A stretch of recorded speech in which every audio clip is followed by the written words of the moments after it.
আসসালামু আলাইকুম। আমি প্রবলেম সলভ টিএসবিডি চ্যানেলের পক্ষ থেকে আজ আমরা মাইক্রোসফট ওয়ার্ডের গুরুত্বপূর্ণ কিছু প্রোগ্রামিং নিয়ে আলোচনা করব।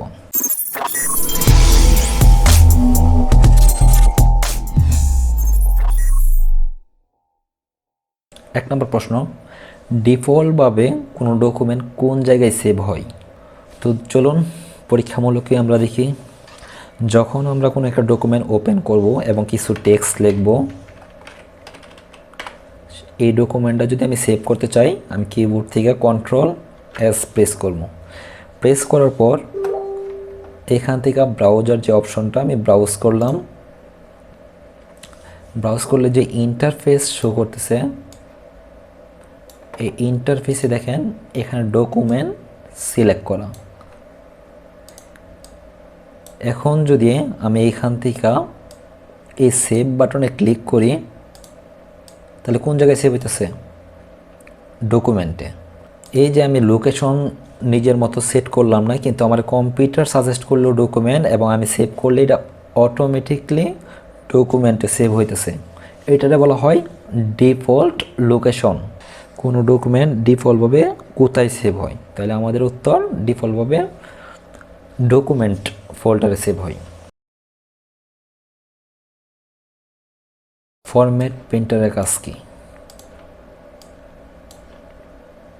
ফরম্যাট পেইন্টারের কাজ হইল, আপনি একটা টেক্সটে যে যে ইফেক্টগুলো ব্যবহার করবেন, সেম ইফেক্টগুলো যদি অন্য লেখার মাঝে অ্যাপ্লাই করতে চান, সেক্ষেত্রে ফরম্যাট পেইন্টার অপশন সহায়ক হিসাবে কাজ করে। ধরুন আমরা ফার্স্ট যে টেক্সট আছে, এই টেক্সটের সাইজ বর্তমানে আছে 14। আমি টেক্সটের সাইজটা একটু বড় করলাম, বোল্ড করলাম, আন্ডারলাইন ব্যবহার করলাম, এর একটা কালারও ব্যবহার করলাম। তাইলে আমি কি বেশ কিছু পরিবর্তন করছি। এখানে আমি ফার্স্টেরটার মতো ফার্স্টে যা করলাম, লাস্টের যে নামটা আছে ওই নামটা সেম ক্যাটাগরি করতে চাচ্ছি। সেক্ষেত্রে আমরা কি করব? সেক্ষেত্রে আমরা ফরম্যাট পেইন্টারের সহায়ক হিসাবে কাজ করব। ফার্স্টে টেক্সটে ক্লিক করুন, ক্লিক করে ফরম্যাট পেইন্টার ক্লিক। এবার দেখুন আমার যে মাউসের কার্সল আছে, কার্সলের মাঝে একটা ব্রাশের মতো, এই ব্রাশটা নিয়ে জাস্ট যে লেখাটা আপনি চাচ্ছেন যে হুবহুব তার মতোই হোক, সেই লেখার উপরে ক্লিক করুন। মাউসের লেফটে ক্লিক করলেই সেম টু সেম হয়ে যাব। এটাই মূলত ফরম্যাট পেইন্টারের কাজ।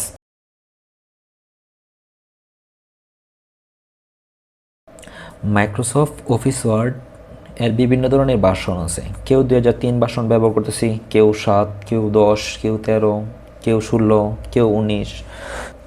তো সেক্ষেত্রে যারা আমরা আপডেট ভার্সনগুলো ব্যবহার করি, ওই ভার্সন থেকে কাজ করার ফলে অন্য কোনো যারা 2003 ভার্সন ব্যবহার করতেছে বা 2007 ব্যবহার করতেছে, আমরা যেহেতু আপডেট ব্যবহার করতেছি, যারা পুরাতন ভার্সন ব্যবহার করে তাদের অনেক পিসিতে আমাদের এই কাজগুলো সাপোর্ট করে না।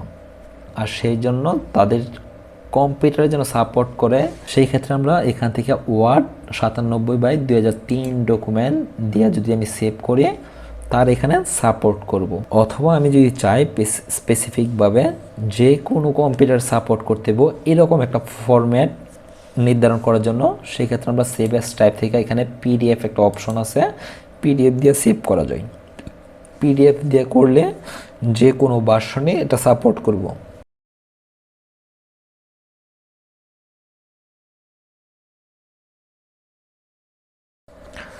প্রশ্ন থাকতে পারে, একটি ফোল্ডারে ফাইল এবং ফোল্ডার উভয় থাকতে পারে কিনা। তো চলুন পরীক্ষামূলকভাবেই দেখি। প্রথমে মাউসের রাইট বাটন ক্লিক, এখান থেকে নিউ থেকে ফোল্ডার। এখানে নিউ ফোল্ডার 6 আছে, আমি একটা নাম দিই, আমার নামই দিই BILL। আমি একটা ওয়ার্ড ফাইল ওপেন করি, আমি কিছু টেক্সট লিখলাম। এই টেক্সটগুলো আমি সেভ দেব কোন জায়গায়? আমার যে একটা ফোল্ডার আছে আমার নিজের নামে, ওই ফোল্ডারের ভিতরে আমি সেভ করব। তো আমি এখান থেকে ফাইল, সেভ অ্যাজ, ব্রাউজার, এখানে দেখুন ডকুমেন্ট সিলেক্ট করা আছে, মানে ডিফল্টভাবে ডকুমেন্ট সিলেক্ট করা থাকে। আমি তো ডকুমেন্টে সেভ দিব না, আমি দিব ডেস্কটপে থাকা আমার যে ফাইল আছে। তো আমি ডেস্কটপ ক্লিক করলাম, ক্লিক করার পর এখানে শো করতেছে ডেস্কটপে কি ফাইল আছে। তো এখান থেকে আমার খুঁজতে হইব আমার যে নামটা, তা আমার নাম কোনটা, এই যে বিল্লাল নাম দেওয়া আছে, এই ফোল্ডারটাই আমার। তো আমি ওই ফোল্ডারটা সিলেক্ট করি, ডবল ক্লিক, এখানে এসে ফাইলের একটা নাম দেই ABC, পরিশেষে এখান থেকে সেভ, প্রোগ্রাম ক্লোজ। এবার বিল্লালের ভিতরে ওপেন করলাম, এই যে দেখুন ABC। এটা হলো একটি ফোল্ডারের ভিতরে নিজের নামে একটা ফোল্ডার ক্রিয়েট করলাম, ওই ফোল্ডারের ভিতরে আমার কাঙ্ক্ষিত যে ডকুমেন্টটি কাজ করছি অলরেডি, ওই ডকুমেন্টটা আমি সেভ করছি। আমার প্রশ্ন ছিল কি, একটি ফোল্ডারের ভিতরে ফাইল এবং ফোল্ডার উভয় থাকতে পারে কিনা। তো ফোল্ডারের ভিতরে তো ফাইল অলরেডি আছেই, এবার দেখি ফোল্ডারও থাকতে পারে কিনা। তো এখানে আমি ফোল্ডারটা আবার ওপেন করলাম, এটার ভিতরে একটা দেখি ফোল্ডার রাখতে পারি কিনা, মাউসের right button click, new folder, close করলাম, আবার ওপেন করলাম, এই যে দেখুন একটা ফোল্ডার এবং ফাইল। তার মানে কি, একটি ফোল্ডারের ভিতরে ফাইল এবং ফোল্ডার উভয় থাকতে পারে।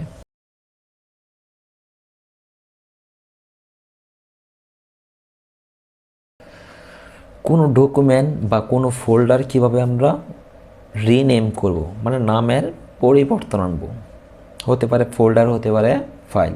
এই যে আমার একটা ফোল্ডার তৈরি আছে আমার নামে, আমি চাচ্ছি নামের একটা পরিবর্তন আসুক বা নামটা চেঞ্জ করতে। সেই ক্ষেত্রে আমরা নামটা কীভাবে চেঞ্জ করবো, মাউসের রাইট বাটন ক্লিক, একটু নিচে আসলে রিনেম, এখানে আমি বিল্লালের সাথে আমি হুসেন টাইপ করে দিই, SOSSAIN, সরি SOSSAIN। এভাবেও ফাইলের রিনেম করা যায়। আমি যদি ভিতরে ওপেন করি, আমি এই ফাইলটার নাম চেঞ্জ করবো, মাউসের right button click, rename,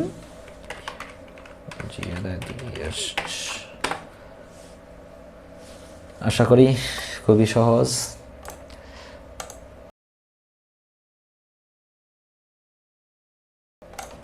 next প্রশ্ন, কম্পিউটারের কোনো ফাইল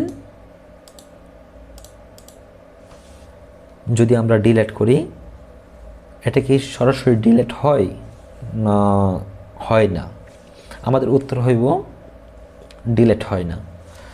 আমরা যদি কোনো ফাইল ডিলিট করি, দেখি আমি আমার ফোল্ডারটা ওপেন করলাম, এখানে যে বাংলাদেশ ফাইলটা আছে, আমি যে ডকুমেন্টটা আছে, ডকুমেন্টটা ডিলিট করবো। এখন মাউসের রাইট বাটন ক্লিক, এখান থেকে ডিলিট নাই, ফিনিশ। তো এই ফাইলগুলা ডিলিট করার পর কোথায় জমা হয়? এই ফাইলগুলো জমা হয় রিসাইকেল বিনে। এটাও একটা প্রশ্ন, কম্পিউটারে কোনো ফাইল যদি আমরা ডিলিট করি, সেই ফাইলটা কোথায় থাকে? তাহলে বলতে হইব recycle bin. Recycle bin open করি, ডবল ক্লিক, এই যে দেখুন আমার বাংলাদেশ যে ডকুমেন্টটা ছিল এখানে জমা আছে। এখন যদি মনে করি যে আমি ভুলবশত ওইটা ডিলিট করছিলাম, এই ডকুমেন্টটা আমার খুবই প্রয়োজনীয়, তাইলে আমার কী করতে হইব, এটা ব্যাক করতে হইব। ব্যাক করার জন্য এই ডকুমেন্টের উপরে গিয়া মাউসের রাইট বাটন ক্লিক, এখান থেকে যে রিস্টোরে ক্লিক করলেই এখানে ইম্পোর্টে ক্লোজ করলাম, বিল্লাল হোসেনে আসলাম, এই দেখুন বাংলাদেশ ফাইলটা আছে। তাহলে আমরা পার্মানেন্টলি কিভাবে কোনো ডকুমেন্ট বা ফোল্ডার ডিলিট করব? মনে করুন আমি ফোল্ডারটি ডিলিট করবো, সেক্ষেত্রে মাউসের রাইট বাটন ক্লিক,